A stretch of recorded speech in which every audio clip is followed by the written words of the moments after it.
Hello, everybody. Happy Thursday. Get Caden in here. I hope you're all having a good day so far. Today, if you read the, Caden and I are going to kind of be comparing markets. So, like, what you can get in Phoenix versus the Seattle area. Hello. How's it going? It's good. It's good. It's a busy day. Nice. That's good. Yeah. How you doing? Good. Yeah. You just doing laid back day at home? Yeah. Ben took the whole week off, so we got home last night and we're just kind of just chilling. Some TV to catch up on later today, but we're doing some. Ben's just playing some video games, which is great. You have to go watch the Netflix. You got to go watch the Netflix show. You saw the building. I know. Yeah. I don't know if I want to get my hopes up now, or I guess down at this point. Like, well, this is what we missed out on. You'll be back. We'll go. Pizza was so good, though. Yeah, pizza was good. So we went to Pomo. What we tried to do is Pizzeria Bianco, which if anyone's watched Chef's Table Pizza, that just I think it recently came out. That was the first episode. It's here in Phoenix. So we tried going when you were down here for your anniversary trip, and you show up at 5:30 on a Tuesday. It's a 2-hour wait, so we did not do that. Crazy. Yeah. You can go to Pomo right down the street and not wait at all. Yeah, which was still pretty good, and you get gelato at the table. Yeah, and there's like a net sculpture right by it. So oh my god, Ben's favorite part of the trip. Literally. He's funny. Bless your heart for going with us to see that, because I told you I wasn't letting you take an Uber home. Not in my city. Oh. Okay, well, we appreciate it. Yeah, of course.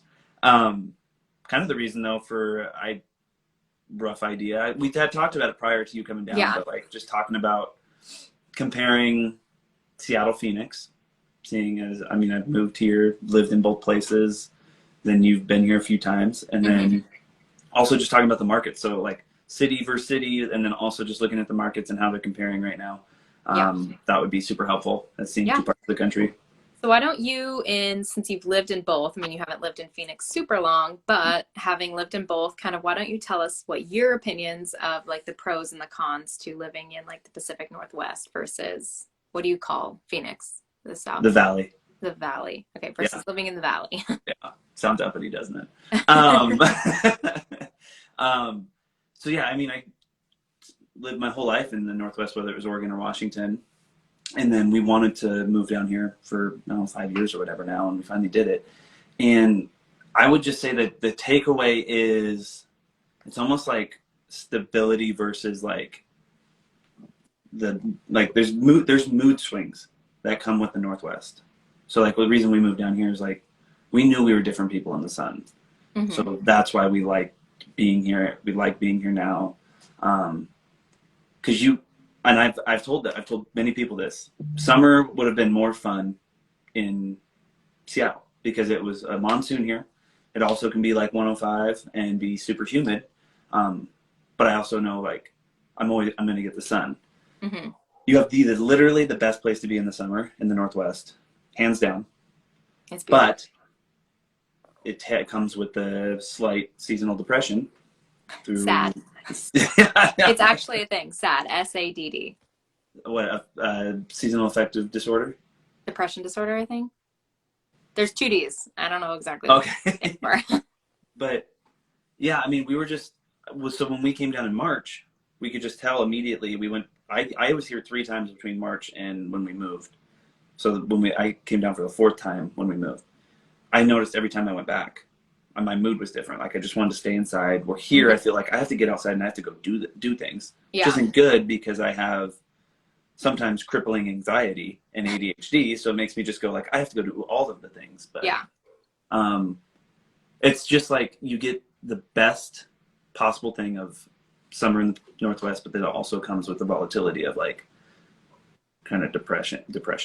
So that's my takeaway of like weather, and then I'm just more apt to go outside here, regardless. Yeah. Oh, definitely. Yeah. I mean, and yeah, it's just one of those things where like, and I think we've talked about it, like here, it's like a completely different lifestyle in the summer. And like even the housing market changes drastically just because there's like 2.5 months out of the year where it's like consistently absolutely gorgeous. And like, there's not going to be a day of rain. If you get overcast, it'll be gone by 2 o'clock at the absolute latest. Like, it is absolutely beautiful here in the summers. Sometimes it takes a little while to get there, but like, nobody wants to like stay inside or do anything. And so, I mean, it really does, just to bring it back to real estate, it even like affects the housing market because people don't want to sell their homes. They want to be out doing things and focusing on other things instead of going out and buying homes, getting their home listed. So it's interesting. But yeah, I mean, I was in Phoenix last August for a bachelorette party, and it was hotter in Seattle than it was in Phoenix at the time. So our summers are getting hotter here, but it'll never I hope it'll never consistently be like over 100 for multiple days in a row like we had last summer. Multiple times. Yeah, there wasn't one that happened this summer like that, right? No, not this summer. Last No, that summer was literally the worst. 115, 115 in the Northwest is not fun at all. No, I mean, businesses shut down. Like, nobody is apt to handle it. Like, even the ACs in this area, like, couldn't keep up. You have to have like air conditioning specifically designed for larger houses in order to cool down your home. Yeah. It was miserable. It was miserable. I know. I'm just glad I didn't have Frank at the time because he's just so covered in floof that Titus is bald, so he was still struggling, but I feel bad for all those hairy dogs out there. Autzen went through it, but we just had literally a window AC unit for just our room. And we're like, this is where we're going to live. We're going to live in this room. Yeah. So, yeah. So Ben had never been to Phoenix, and we talked about this, but his 3 takeaways were there's a lot to do, specifically food wise. There's a ton of different diversity, so many different restaurants. And that was really cool. And he really loved that. And then the water there tastes funky. It is nasty. Makes you stronger. More minerals. Whoa. Hold on. Titus. Hold on 1 second.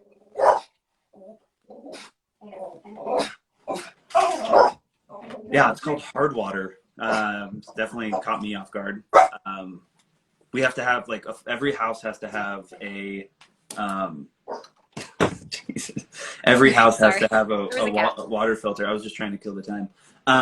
Every house has to have a water filter, like through reverse osmosis for the hard water. And I didn't even think about this, but like it, for showers and stuff, can mess with your skin, can dry out your skin, small things like that. And hair.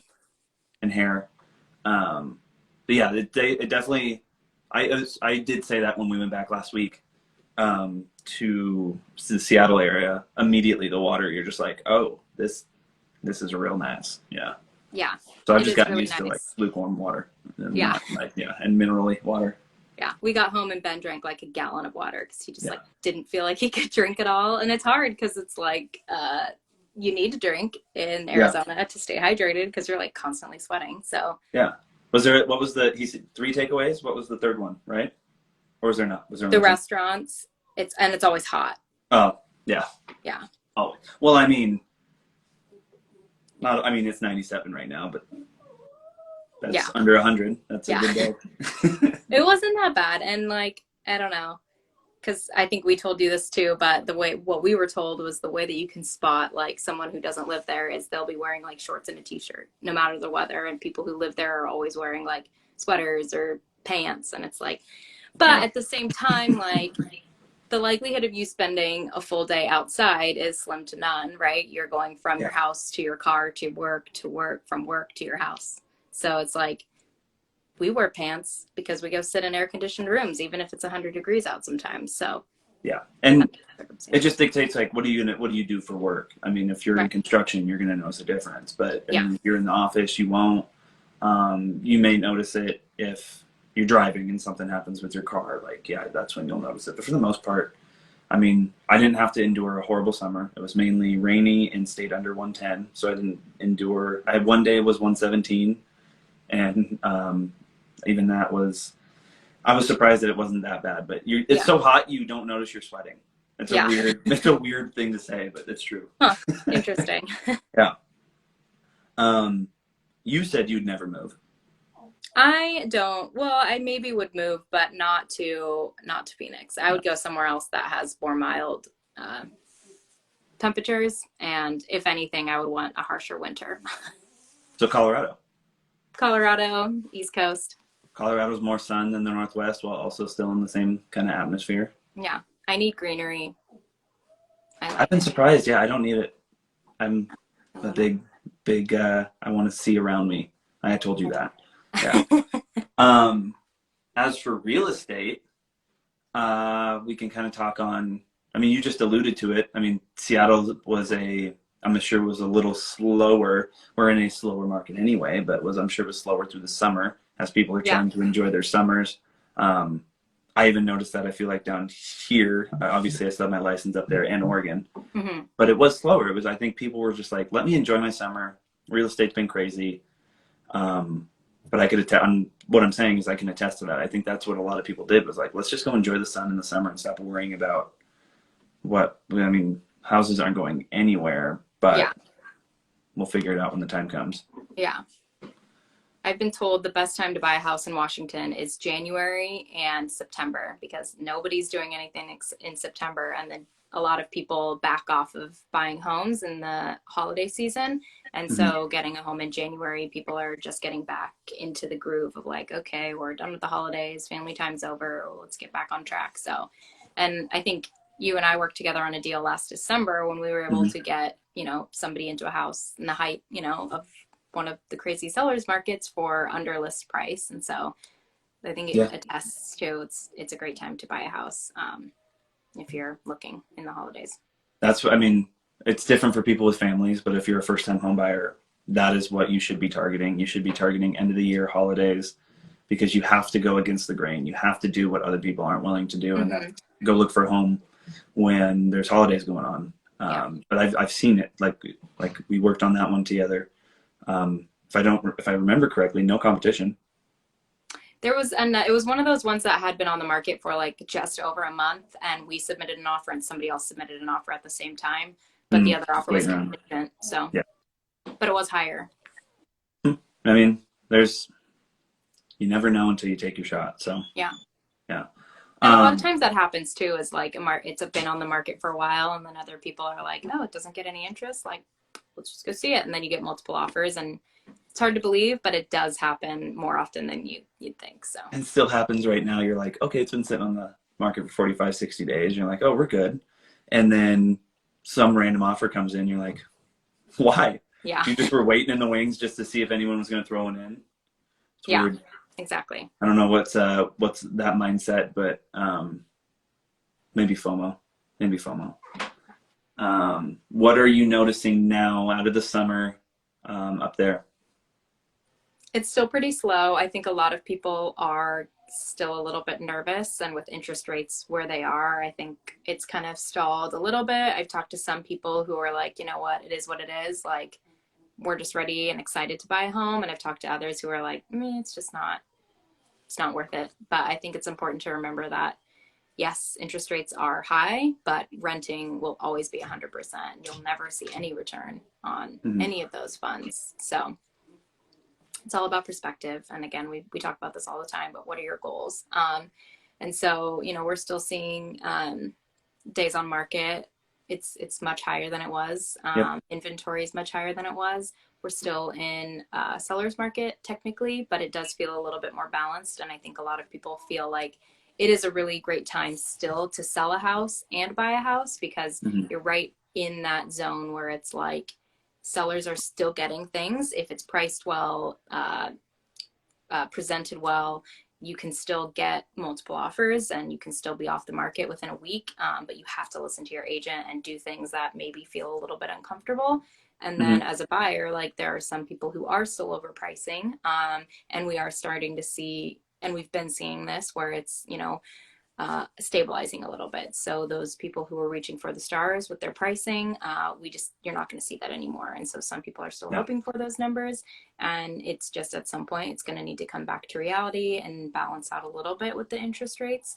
I've had conversations with people who are like, my house is worth $600,000 now, and I feel like next year it's going to be worth $350,000, and I just don't think that's going to happen. I don't think so. In the craziest housing crash that we saw, home prices dropped about 20 to 21%. And so we've seen what, like almost a 40% equity gain in a lot of homes. And so it's like, yes, it will drop, but you're also still gaining a significant amount that I think a lot of people aren't focusing on. So No, I was going to say the same thing. Is everyone's so focused on the number that was at the height, probably early 2021, and they're still thinking of that number of, I missed the boat, but I want to still get that same number. You list your home, then it sits for 60 days, and you start to worry. Where instead of going, like, I made all this money. Sure, there's a little bit of a hit, but if this is the time I want to sell, so be it. I'm still net positive over the last 2, 3, 4, 5 years. exactly. And then also, I mean, overall, the market is slower. Homes are sitting. But I wanted to share this story I heard out of Seattle, literally a Seattle address, home listed at 800,000. Not my clients, but I was helping out because I had played baseball with them in the summer, and I know that agent. And they put in an offer. That home at 800,000 got 8 offers. They submitted an offer a little bit over asking of 800, and the winning offer was still way over that. So what I've been saying is it literally comes down to each home and each circumstance, much like each buyer has their own circumstances and what makes sense to them. Yeah. A certain home can still be more desirable than Absolutely. others. And if it's priced perfectly, it will still sell regardless of interest rates. There's somebody out there willing to buy it. In this case, 8. You're not hearing that right now. 8 offers. Insane. Yeah. Yeah. No, it's so true. And like, there's always going to be certain markets or certain like price ranges that are going to have more interest. That piques the interest of like first time home buyers, like those low, $200,000 to $400,000 homes. Those are always going to see a little bit more interest because there's a certain buyer for those homes, and they don't come up that often, specifically in the Seattle area market. And so you'll likely see them get snatched up a little bit quicker, potentially more multiple offer situations. And so it's important to keep that in mind as well, but there's still a lot of opportunity out there. So 100%. So there's so much opportunity. And I just posted something today of understanding the opportunity that's out there right now, because a lot of that opportunity is going to go away as soon as rates come down. As soon as, like I said, going against the grain. If you were to buy right now, technically you're going against the grain because most people see a higher interest rate and they're like, I'm not going to do this. If you're able to, and it's still a comfortable payment, do it, because there's concessions, there's so many different things, negotiations you can have with the seller at a lower purchase price than you would have had 8 months ago. But as soon as rates come back down, and it doesn't even have to go back down to 3 or 4, I think as soon as we see rates at a 5% or 5.5% mark, people have now seen what the alternative is, and then they are going to come back to the market going, I need to buy now because I'm not going to buy at 7%. I can't let it happen. So we're going to see this influx. I don't think it's going to be as crazy as when we had 3%. No. But we're going to see more competition. So please take that into consideration when you're like, oh, wait, well, if you wait too long, you're going to have this whole competition thing again. Yeah, definitely. What about you? Like, what are you seeing in the Phoenix market? A lot of homes. It's a lot of homes sitting. I'm seeing certain homes just for months. I have to check in on this home that's near me, but I actually walked into the open house like 2 weeks of living here, and I believe it's still on the market. It's tough because I think it's actually priced right, but it's probably one of the most expensive houses in the neighborhood. So that one's going to sit. But we are in a market where there's a little bit